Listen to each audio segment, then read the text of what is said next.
क्यों डरें कि आगे क्या होगा, अगर कुछ ना भी हुआ तो तजुर्बा तो होगा। Hello everyone, my self Vanshika Jain. तो अभी ये जो हमने एक सीरीज शुरू की है AIPGT 2023 की तैयारी करने के लिए, उसमें कल हमने पढ़ा था चरक चिकित्सा चैप्टर नंबर 1 का पहला पाद, अभय आम्लकीय रसायन पाद। होप आप सबको वो अच्छे से समझ आया होगा। आज हम उसका सेकंड पाद शुरू करने जा रहे हैं, विच इज प्राणकामीय रसायन पाद।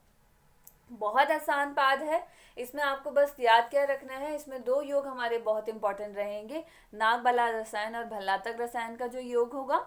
बाकी के योग आपको अच्छे से सुनने हैं और उनको अच्छे से रिवाइज करना है, ठीक है। तो सबसे पहले इसमें हम आते हैं श्लोक नंबर 5 पे। श्लोक नंबर 5 पे आम्लक घृत जो है उसका गुण बताए गए हैं कि आम्लक घृत का अगर आप सेवन करते हैं तो आपको क्या क्या फायदे होते हैं। तो क्या है, बृहत शरीरम गिरिसारम स्थिरेर इंद्रिय च अति बले इंद्रिय च। मतलब अगर आप आंवला घृत का प्रत्येक दिन सेवन करते हैं तो आपका क्या होगा, जो शरीर है वो विशाल होगा, गिरिसारम पहाड़ के समान दृढ़ होगा, स्थिरेर इंद्रिय इंद्रिया स्थिर होंगी, और च अति बले इंद्रिय इंद्रियों को बल की प्राप्ति होगी। Very easy. उसके बाद आते हैं हम आम्लक अवलेह पे। श्लोक नंबर 7 अगर आप देखेंगे तो आम्लक अवलेह के बारे में दिया गया है। इसमें हम क्या पढ़ेंगे कि आम्लक अवलेह में जो जो भी चीज़ें हैं वो कितनी कितनी मात्रा में प्रयोग हुई हैं, क्या क्या इसमें मिलाया गया है, और इसका सेवन कैसे और कब किस काल में करना चाहिए। तो आम्लक अवलेह में क्या लिखा है, आम्लक सहस्त्रम पिपली सहस्त्र संप्रयुक्तम पलाश तरुण शारो उदक उत्तरम। मतलब आंवला का आपको 1 सहस्त्र यूज करना है, पिपली भी आपको 1 सहस्त्र यूज करनी है, पलाश के त्वक का क्षार आपको यूज करना है, मतलब तरुण पलाश का क्षार जल आपको यूज करना है। और उसके साथ साथ अगर पहले आप ये देखिए, आप पहले अगर आपने कल का सीरीज देखा होगा तो आपको ये याद होगा कि पलाश आपने किस में यूज किया है, और अगर नहीं याद है जाके देखेंगे और तब आपको पता लग जाएगा कि योग तो आंवलक का ही था, लेकिन उसमें पलाश का क्षार, पलाश का त्वक यूज हुआ था, और गीली पलाश की छाल हमने यूज की थी, जिसको हमने बाद में सुखाया था।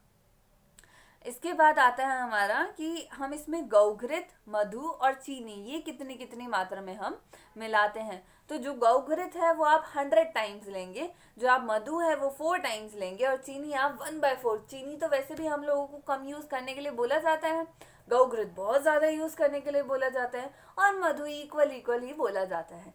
तो गौघृत कितना हो गया, 100 टाइम्स। मधु इक्वल इक्वल बोला है तो 4 टाइम्स आप उसको यूज कर लेते हैं। और चीनी तो बहुत ही कम, 1/4 ही रहने दो, तो चीनी इतना कम यूज करना है। उसके बाद आपका क्या है, इनको क्या करना है, इन सारी चीजों को मिक्स करके, किस में मिक्स करनी है, एक घड़े में मिक्स करनी है, एक पात्र में आपको मिक्स करनी है। और मिक्स करने के बाद क्या करना है, आपको इनमें गाड़ देना है। गाड़ देने के बाद आप 6 महीने तक देंगे, ठीक है। 6 महीने के बाद भूमि से आप उसको निकालेंगे। निकालने के बाद प्रातः काल आप उसका अग्नि बल के अनुसार सेवन करेंगे। सेवन इसका प्रातः काल ही करना है, सायकाल में रसायन का सेवन कोई भी आचार्य करने के लिए नहीं बोलता है। कुछ तो रीजन ये भी होता है कि जो रसायन होते हैं वो गुण में गुरु होते हैं, तो इनका सेवन अच्छा रहता है कि आप प्रातः काल ही करें। और मॉर्निंग में तो सब कुछ अच्छा अच्छा होता है, तो मॉर्निंग में ही रसायन सेवन करो, पूरा दिन अच्छा जाएगा, ठीक है। और इसके बाद क्या है, रसायन जब पच जाए तो उसके बाद उचित प्रकार से भोजन आपको कर लेना है। अब इसके बाद आते हैं हम श्लोक नंबर 8 पे, जिसमें है रसायन चूर्ण के बारे में। चूर्ण में आपको बहुत कुछ याद नहीं रखना है। आपको क्या करना है बहुत सिंपल है, 1 आड़क उत्तम आंवले का चूर्ण लेना है, उसको 1000 उत्तम आंवले के स्वरस में 21 दिन तक रखना है, ठीक है, सिंपल है। 1000 आपको क्या लेना है, उत्तम आंवले का चूर्ण लेना है। 1 आढ़क आपको उत्तम चूर्ण लेना है, उसको 1000 आंवले के स्वरस में 21 दिन तक भावित करके रखना है। 1 आढ़क 1000 21 दिन, 3 चीजें आपको याद रखनी है। इसके बाद जैसे मैंने आपको बताया, very important and very easy, which is नागबला रसायन। नागबला रसायन में आपको क्या याद रखना है, आप लोग का फेवरेट सब्जेक्ट ENT अब पता नहीं किस किस का फेवरेट होगा वो। तो ENT में आप क्या करते हैं, ना से आप याद रखेंगे नागबला, और टी से आप याद रखेंगे तपसी तपस्या व मासे। तपसी तपस्या व मासे क्या है? जब आप ऋतुचर्या पढ़ रहे होंगे तो ऋतुचर्या में पूरे 6 मास के बारे में जो 6 ऋतुएं हैं उनके बारे में बताया गया था। तो वहीं पर संस्कृत में जब ऋतुओं का वर्णन आता है तब हमारा ये तपसी तपस्या व मासे और ये इसी तरीके के करके सारी हमारी ऋतुएं आती हैं। जब हम शूद्र स्थान कवर करेंगे तो मैं आपको इन ऋतुओं को याद करने के लिए भी निमोनिक बताऊंगी। अभी हम इसका यहाँ कंटिन्यू करते हैं। तो नागबला रसायन में ENT तपसी तपस्या व मासे, ये आपको याद रखना है। देश से आप इसको कलेक्ट करेंगे, आप इसका मूल कलेक्ट करेंगे। 3 पॉइंट हमारे। अब चौथा पॉइंट क्या है याद करने के लिए? अब दिस इज वेरी इजी। अब आप सोचो, अगर आप किसी रसायन का सेवन आप कर रहे हो तो क्या वो रसायन में भी तो पॉजिटिविटी कहाँ से आएगी? जहां से आप उसको एक्सट्रैक्ट करोगे। तो आपको किसी भी ऐसे पौधे से एक्सट्रैक्ट नहीं करना है जो किसी दूसरे पौधे को दबाकर स्वयं उत्पन्न हुआ हो। तो इसके लिए एक सूत्र दिया गया है, नावपुह धान्य अन्यदा रूढ़ा। ये आपके श्लोक नंबर 11 में आपको मिल जाएगा। एक बहुत छोटा सा सूत्र, एक आपको सेकंड लाइन में आपको उसको मिल जाएगा, तो आप इसको याद रखेंगे। अब इसमें नेक्स्ट जो हमारा 5वां इंपॉर्टेंट पॉइंट आता है वो क्या है? इन सबको लेकर अच्छी प्रकार से जल से धोकर पीस कर क्या करना है आपको? एक आम्र, एक पल या एक कर्श लेकर दूध में घोलकर प्रातःकाल एक बार सेवन करना है। प्रातःकाल सेवन करने का पॉइंट हम समझ ही चुके हैं। याद क्या रखना है? एक आम्र रखना है, आम्र मात्रम अक्ष मात्रम, एक आम्र या एक कर्ष मात्रा में आप इसको लेना है। तो ये हो गया हमारा नागबला रसायन। वेरी इंपॉर्टेंट 5 पॉइंट आपको याद रखने हैं। ENT आपको याद रखने हैं, तपसी तपस्या व मासे आपने याद रखा, जंगल प्रदेश से इसको लिया, इसका मूल कलेक्ट किया। मूल कलेक्ट करने के साथ साथ नारूप धान्याद आपने याद रखा। उसके साथ साथ आपने एक चीज और क्या याद रखी कि एक आम्र या एक पल इसका आप मात्रा ले रहे हैं। ठीक है। अब उसके बाद आप अगर श्लोक नंबर 12 देखेंगे तो उसमें क्या है? श्लोक नंबर 12 में बोला गया है कि 19 बलादी रसायन का वर्णन है। तो आपको यही याद रखना है कि बलादी रसायन का वर्णन कितना है। तो 19 बलादी रसायन का आपका वर्णन किया गया है। उसके बाद आता है भल्लाता क्षीर। बहुत इंपॉर्टेंट है और बहुत ईजी भी है। इसमें से आपको 4 पॉइंट याद रखने हैं, वो मैं आपको बताती हूँ। तो पहला पॉइंट आपको कैसे याद रखना है? BSc एक कोर्स हमारे ग्रेजुएशन में रहता है, आपने सबने देखा है, सबको पता ही है। जब 12th के बाद स्ट्रगल शुरू होता है कि कौन सा हमें कोर्स करना है, तो तब वहीं से सबको पता है कि BSc क्या होता है। तो BSc में आपको B से याद रखना है भल्लाता क्षीर, S से आपको याद रखना है शुक्रौ व मासे, और C से याद आपको रखना है सहसी सहस्य व मासे। सिंपल है। अब देखो क्यों याद रखना है। इसमें अगर आप श्लोक नंबर 13 के फर्स्ट लाइन देखेंगे तो आपको मिलेगा पक्व जाम्बव प्रकाशानी शुचौ शुक्रौ व मासे संग्रह्य। मतलब जब इसका फल पके हुए जामुन के समान दिखने लगे तब आपको शुचि शुक्र व मास में इसका संग्रहण करना है। लेकिन संग्रह करने के बाद आपको इसको 4 महीने तक रख के सहसी सहस्य व मास में इसको आपको बाहर निकालना है। ठीक है। इसमें लिखा हुआ है सेकंड लाइन में चतुर्थ मास सहसी सहस्य व मासे, सहसी सहस्य व मासे में 4 महीने बाद आप उसको बाहर निकालना है। उसके बाद उसे निकालकर शीत स्निग्ध और मधुर रस, शीत स्निग्ध और मधुर रस कफ बढ़ाने वाले हैं ये सारे, तो ऐसे ही याद रहेंगे आपको। शीत स्निग्ध और मधुर रस से उसको शरीर का संस्कार प्रयोग करके उसका प्रयोग आरंभ करना है। हो गया हमारा भल्लाता क्षीर। अब इसमें क्या होता है, इसको प्रयोग करने का एक तरीका बताया गया है। This is very important. इसके लिए आप क्या है, आप एक चीज याद रख सकते हैं। सबसे पहले आर ग्लास आप याद रखेंगे। आर ग्लास किसी 8 की शेप में होता है। तो उसमें क्या होता है, जैसे जब हम घर में काढ़ा बनाते हैं तो काढ़ा बनाने के लिए हम क्या करते हैं, कोई भी द्रव्य लेते हैं, उसको उससे ज्यादा क्वांटिटी पानी में डालते हैं, जब वो कम रह जाता है तब हम उसको यूज करते हैं। उसी तरीके से आपको भल्लाता क्षीर के लिए क्या करना है, आपको 10 बिलावे को काट कर तौल लेना है। तौलने के बाद उसका 8 गुना जो है जल लेना है और उसको मृदु आंच पे, मतलब हल्की आंच पे आपको उसको पकाना है। उसके बाद जब वो 1/8 रह जाएगा तब को आपको उसका सेवन करना है। ठीक है। अब एक और इंटरेस्टिंग पॉइंट क्या है इसमें कि 10 बिलावे को आपको पहले लेकर आपने तौल लिया। अब 10 के बाद आपको क्या करना है, हर दिन एक एक बिलावा आपको बढ़ाते जाना है जब तक वो 30 ना हो जाए। और जब वो 30 पहुंच जाए तो 30 के बाद आपको एक एक करके भिलावा घटाता जाना है। इस क्रॉनिकल ऑर्डर से क्या होगा, क्रोनोलॉजिकल ऑर्डर से वो क्या हो जाएंगे हमारे 1000 भिलावे का सहस्त्र, एक सहस्त्र भिलावे का मतलब 1000 भिलावे का प्रयोग हमारा हो जाएगा।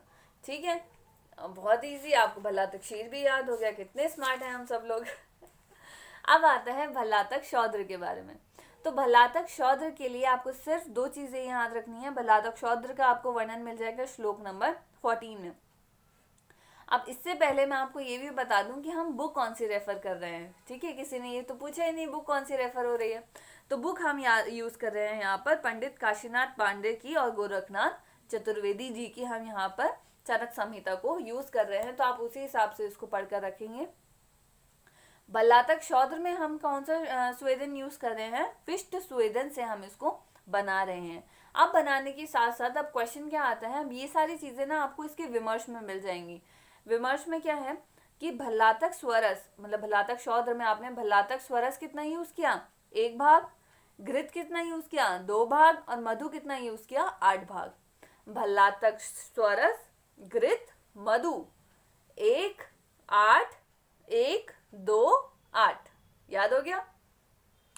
अब इसके बाद आते हैं भल्लातक के 10 योग। भल्लातक के 10 योग याद करना बहुत जरूरी है। और मतलब इसमें ऐसा कोई भी 4 योग आ जाएंगे और उसमें आपको पूछा जाएगा कि ये योग इसमें है या नहीं है। तो उसके लिए यहाँ पर हमें क्या याद करना है, पहले मैं इनके नाम पढ़ देती हूँ, उसके बाद मैं आपको निमोनिक बताऊंगी कि इनको याद कैसे करना है। ठीक है, तो इसमें सबसे पहला क्या है, भल्लातक सर्पी, भल्लातक शीर, भल्लातक शौद्र। भल्लातक सर्पी, भल्लातक शीर, भल्लातक शौद्र। गुड़ भल्लातक, भल्लातक यूष, भल्लातक तैल, भल्लातक पलल, भल्लातक सत्तू, भल्लातक लवण और भल्लातक तर्पण। इन 10 विधि विधान का यहाँ पे भल्लातक के यूज के लिए बताया गया है। अब इसको याद कैसे करना है, भूत लता पे से गिरा, भूत लता पे से गिरा। तो श को आप कैसे याद रखेंगे, स श श। ठीक है, उससे क्या होगा, भल्लातक सर्पी, भल्लातक शीर, भल्लातक शौद्र।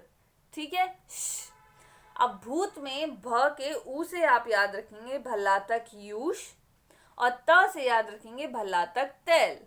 तो हमारे 5 तो ऐसे हो गए। से हमने याद रखा भल्लातक सर्पी, भल्लातक शौद्र, भल्लातक शीर। उसके बाद भू के ऊ से हमने याद रखा भल्लातक यूष और ता से हमने याद रखा भल्लातक तैल। उसके बाद आता है भूत लता, लता से क्या होगा, भल्लातक लवण और भल्लातक त से भल्लातक तर्पण। लता पे पा से होगा भल्लातक पलल, से सा से होगा भल्लातक सत्तू, गिरा गा से होगा गुड़ भल्लातक। 10 योग हमें याद हो गए। हम दोबारा इसको रिवाइज कर देते हैं। श में भल्लातक सर्पी, भल्लातक शीर, भल्लातक शौद्र। भूत, भूत में ऊ से हमारा हो जाएगा भल्लातक यूष, ता से हो जाएगा भल्लातक तैल। लता, लता के ला से होगा भल्लातक लवण, ता से होगा भल्लातक तर्पण। से लता पे पा से होगा भल्लातक पलल, सा से होगा भल्लातक सत्तू, गिरा गा से होगा गुड़ भल्लातक। ये होगा हमारे 10 योग, काउंट कर लीजिए। अब आता है भिलावे के गुणों के बारे में। तो भिलावे के गुण क्या होते हैं, भल्लातकानि तीक्ष्णानि पाकीय अग्नि समानि च भवन्ति अमृत कल्पानि प्रयुक्तानि यथाविधि। मतलब क्या हुआ इसका, भलातकानि तीक्ष्णानि पाकनीय अग्नि समानी च, मतलब भलावा जो है अग्नि की तरह तीक्ष्ण पाक उत्पन्न करने वाला होता है। समा पाकी अग्नि समानी च मतलब अग्नि के समान तीक्ष्ण जो है वो पाक उत्पन्न करने वाला होता है। भवन्ति अमृत कल्पानि प्रयुक्तानि यथाविधि। अमृत कल्पानि मतलब अगर आप इसका यथाविधि से आप इसका प्रयोग करेंगे तो ये क्या है, अमृत के समान है। ऐसा तो कुछ भी बोला जाता है ना कि कोई भी चीज अगर विष है उसका अगर आप उचित रूप में प्रयोग करेंगे तो वह अमृत के समान होती है, और अगर आप उसका खराब तरीके से प्रयोग करेंगे तो आपको मार डाल सकता है। उसी प्रकार भल्लातक जो है नॉर्मली अगर आप उसका देखा जाए इतना तीक्ष्ण नेचर है कि वह अग्नि के समान पाक उत्पन्न करता है, लेकिन अगर उसका यथाविधि आप प्रयोग करेंगे तो वो क्या होगा, तो वो आपका अमृत के समान भल्लातक का प्रयोग होगा। इसके बाद क्या है, एते 10 विधा स्वेतेषां प्रयोगा परिकर्तिता। ऊपर ये जो 10 विधान जो बताए गए हैं भल्लातक के, उनका उन विधियों का प्रयोग करने से रोग की प्रकृति और सातवें को जानने वाला वैद्य करा सकता है, अथवा इन्हीं योगों के आधार पर भल्लातक के नूतन विधानों की कल्पना की जा सकती है। आपको इसमें खाली ये याद रखना है, एते दश विधा स्पेशा प्रयोगा परिवर्तिता, मतलब भल्लातक के आप 10 योग का जो है वो प्रयोग करते हैं।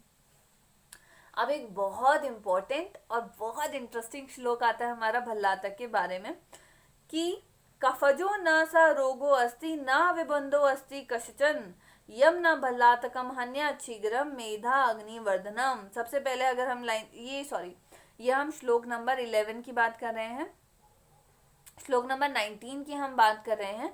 श्लोक नंबर 19 में भल्लातक के बारे में बताया गया है। क्या बोला गया है? कफजो न सा रोगो अस्ति न विबंधो अस्ति कश्चन, मतलब कोई ऐसा कफजन्य रोग या कोई ऐसा विबंध नहीं है जिसको आप भल्लातक से ट्रीट नहीं कर सकते। कितनी बड़ी बात है कि आचार्य ने ये लिखा हुआ है कि कोई ऐसा कफज रोग नहीं है या कोई ऐसा विबंध नहीं है जिसको आप भल्लातक से ट्रीट नहीं कर सकते।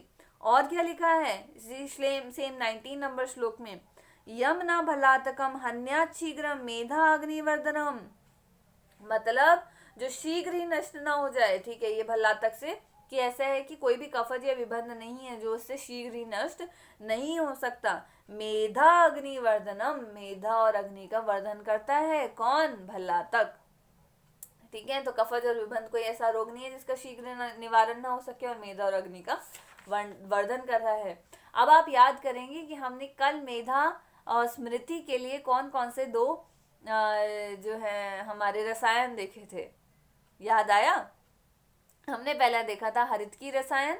हरितकी रसायन हमने क्या देखा था? हरितकी रसायन में कि हरितकी का आप जो प्रयोग कर रहे हैं उसमें क्या था? स्मृति मेधा प्रमोहश्च जया शीघ्रम हरितकी, ये टर्म आपका यूज हुआ था। और उसके बाद हमने जब च्यवनप्राश पढ़ा था तो उसमें क्या था? मेधा बुद्धि स्मृति करके एक श्लोक था जो हमारे जामनगर में भी आया था, मैंने आपको बताया था, तो वो हमने उसमें पढ़ा था, तो वो आपको वहां से याद रखना है। यहाँ पे क्या है? मेधा अग्नि बलवर्धन, मेधा अग्निवर्धनम, मतलब भल्लातक मेधा और अग्नि का वर्धन करता है। अब यहाँ पर हर एक रसायन के जो हमने जितने भी योग और पाद देखे उन सब में क्या है? एक एक उनका ऑब्जेक्टिव दिया गया है। तो इसका ऑब्जेक्टिव क्या है? भूत हितैषिणा, ये आपको श्लोक नंबर 23 में मिल जाएगा। और जो कल हमने पढ़ा था उसका हमने ऑब्जेक्टिव क्या पढ़ा था? आयु से रिलेटेड कुछ था। क्या था?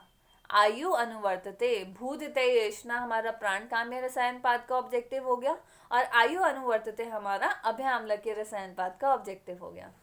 तो आशा करती हूँ कि आपको ये क्लास अच्छे से समझ आई होगी। जो भी आपके डाउट होंगे आप उसको कमेंट बॉक्स में छोड़ सकते हैं, मैं उनका जवाब आपको दूंगी। और अगर आपका वीडियो से रिलेटेड कोई भी सजेशन होगा तो वो भी आप मुझे बता सकते हैं। Most welcome. Thank you so much.